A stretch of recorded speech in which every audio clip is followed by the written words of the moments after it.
মৃত, অর্ধমৃত অথবা মহাসড়কের বাঁকে বাঁকে ঝুঁকিপূর্ণ গাছ কাটার কথা থাকলেও পাবনা সহ রাজশাহী বিভাগের বিভিন্ন জেলায় চলছে নির্বিচারে বৃক্ষনিধন। রাতুল ইসলাম সুমনের ক্যামেরায় উৎপল মির্জার রিপোর্ট। চুক্তিমূল্য মাত্র 1,85,000 টাকা। এ টাকায় সড়ক ও জনপদ দপ্তরের নির্বাহী বৃক্ষপালন বিভাগের রাজশাহী অঞ্চলের অধীনস্থ উথলি, পাটুরিয়া, নোটাখোলা, কাশীনাথপুর, বগুড়া, রংপুর, বেলডাঙ্গা, বাংলাবান্ধা এবং আমিনপুর বাজার থেকে থানামোড় পর্যন্ত মহাসড়কের দুই পাশে মৃত, অর্ধমৃত অথবা বাঁকে বাঁকে ঝুঁকিপূর্ণ ও হেলে পড়া গাছ বিক্রি করে বগুড়ার শেরপুরের জোয়াদ্দা সমিলের কাছে। রাজশাহী অঞ্চলের সবচেয়ে ছোট অংশই হচ্ছে আমিনপুর। সেখানে সরেজমিন গিয়ে দেখা গেল গাছ কাটার মহা উৎসব। কেটে ফেলা হয়েছে অর্ধশত বছরের বিশাল বিশাল করই, বট, মেহগনি, কাঁঠাল সহ গ্রামের অনেক ঐতিহ্যবাহী গাছ।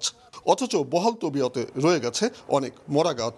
2 লাখ টাকার গাছ কাটার তাদের অনুমতি হয়েছে, তারা কোটি কোটি টাকার গাছগুলো এভাবে কেটে নিয়ে যাচ্ছে। মরা গাছ বা যে তাজা গাছ কাটতেছে, যে গাছগুলি কাটছে সরকারের কোটি কোটি টাকার সম্পদ কেটে নিছে এখান থেকে। ছোটবেলা থেকে আমরা এই গাছটা দেখতেছি, এই গাছগুলি কাটা হচ্ছে কি উপলক্ষে, কে কারা কাটতেছে আমরা তো এটা বলতে পারতেছি। গাছ কাটিয়ে নিয়ে গেছে রোদে, আমরা দোকানদারি করে পারতেছি না, দোকান বন্ধ রাখা লাগে দুপুরের দিক।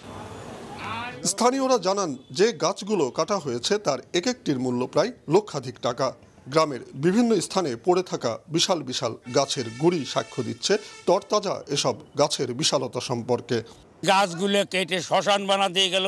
গাছগুলি এরা রাতের আধারে কাটে নিয়ে যাচ্ছে, এর কোনো প্রতিবাদ নাই। বিদেশে কোটি কোটি টাকা দিয়ে গাছ তৈরি করতেছে, আর আমাদের দেশে এই টাকা গাছগুলো ধ্বংস করতেছে।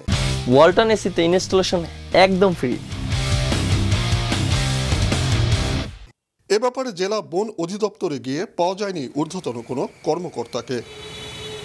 তবে স্থানীয় সড়ক ও জনপদ বিভাগ জানায় ওপেন টেন্ডারের মাধ্যমে ঠিকাদার নিয়োগ দিয়েছে রাজশাহী আঞ্চলিক অফিস।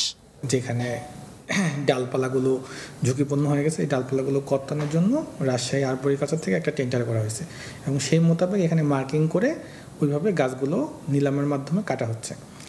রেটের ব্যাপারে যেটা বললেন, এটা তো আসলে ওপেন দরপত্র আহ্বান করেই তারা করতেছে।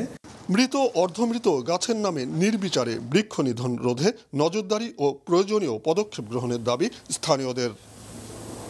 উৎপল মির্জা, মাছরাঙা সংবাদ, পাবনা।